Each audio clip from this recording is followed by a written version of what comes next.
Welcome to Kabukid Channel! Hello!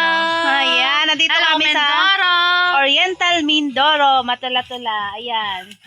Nandito kami sa lupain ni inay at tatay. Ayan, namamasyal kami sa kanilang taniman. Meron silang tanim na kung ano-ano. Pinakamarami yata ay saging at kalamansi. Ayan. Ang dami nilang na-harvest every Friday. Inay, kada anong araw kayo nag-harvest ng ano? Saging? Oo. Nung ispan ay Merkulis kami nagtiba. Miyerkules, yun. At ang kanyang kinikita ay minsan ay ano, Linggo ko ito nun ay. 1,000 plus. Kanya-kanya pa sila nun ng ano ha, ng harvest. Iba yung kay tatay, iba yung kay inay. Ang laki ng kita nila sa saging. Yan, dami nila. Papakita ko sa inyo yung view ng aming lugar dito. Ng maganda. Ito, ayan o. Ito yung mga tanim ni inay. Anong saging yan, inay? Senyorita. Senyorita. Ayan ang mga saging dito. Ang masipag mamunga. Ilang peraso? Ayun. Saba. Ang dami ni inay. Saba ko ay na parang lumakas na ang paghahangin. Doon sa tabi ni na Ate Ros mo doon. Ay halos naubos lahat ng saba. Ay eto na, meron din doon na yung persimo na puno na mumunga na. Ayun, galing kami doon kanina. Buhay pa sigli nung tanim ko yun. Kitang-kita na ako, hirap na hirap sa good ng... Ayan, ito naman ang alaga ni inay. Yan kay tatay mong uloy, may buko na bunso. Oo, uloy, marang ang tawag doon. Yun o. Pero uloy. Awan ko nga buko na yung nandun sa ako, pare ko. Ayan. Sakop mo yun. Ay, ito ba inay, hindi ko sakop? Aywan ko, parang sakop mo mari ito. Kaya nga, parang sabi niya, parang sakop ko yung puro uloy.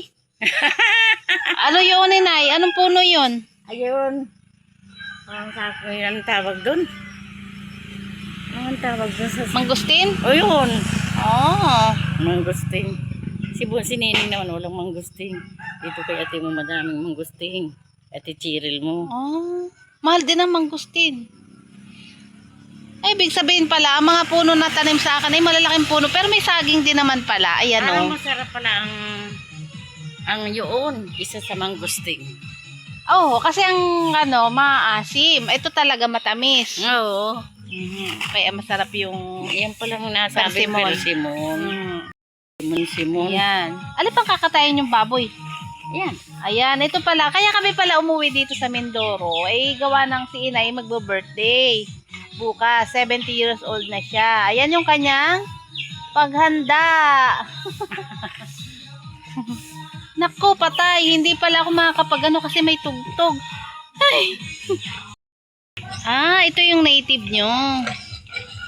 Sabi ni Kuna, ano daw yan? Ayan, aking alitunin. Aba, hindi naman. Daming bunga ng abukado. Kaya kaunti yan ngayon. Noong ko, madami talaga. Pinangbili ko. Ayan na nga, kapatid ng kay Ate Ros mo. Ay, inay, tingnan nyo naman. Hindi man lang natutuyo ang damo din eh. Ibig sabihin ay kwan. Hindi ba talaga tagtuyo dito? Ay! Pumapakain man yan. Kaya lang naman patay yung damo doon sa inyo. Naggano kayo. Pinatay nyo talaga yung damo.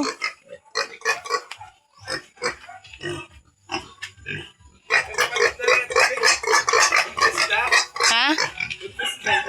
Kaya nga. Mabilis lang pala mag-ano yan, ano? Dalawang alagaan kong ganyan. Wala akong ano, wala akong lalaki.